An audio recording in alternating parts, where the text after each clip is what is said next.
bino bye byaliwo Sunday ewedde entuŋŋamo ng'abawagizi be yali Ssaabaminisita Amama Mbabazi balwanagana n'abavubuka abaali bambadde t-shirt za NRM abaali baagala okutaataaganya olukuŋŋaana lwa Amama Mbabazi mu kitundu ekyo.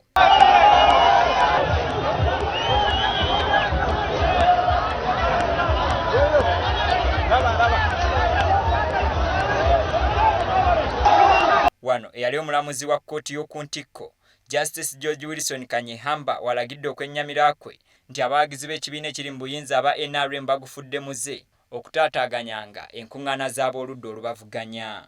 Ndaba kati ekifaananyi ekirabika bulungi nti gajja kufuna nankani obuntu 5 ku buli 100 okwongerako n'omulwadde omu kubanga gyendaba abantu bamukyawe bakyawe n'ekibiina kye n'okusinga bakyawe ekibiina n'ebintu bye bikola nga si birabika bulungi naye olaba nti buli omuntu bw'abeera mu bufuzi eddembe nnene abantu bamukyawe. Kanyehamba wano era wasinzidde n'ategeeza nti NRM ne Pulezidenti Museveni singa tebeegendereza akalulu ka 2016 kayinza okubayita mu ngalo olw'abantu okwekyawa olw'ebikolwa byabwe. Ate bwe basobera bwe bato bweba nga balumba bano ba opposition kigenda kyeyongera mu maaso kwaba nti Pulezidenti Museveni n'abamusemba abantu tebakyabaagala.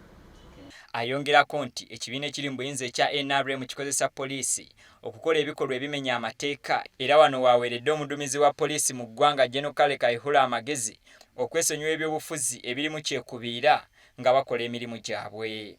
Naye mukulu w'ebyabapoliisi n'atayo nankono mulango ngamba nti abo abasemba Mbabazi abalwana nja kubakwata tubasibe.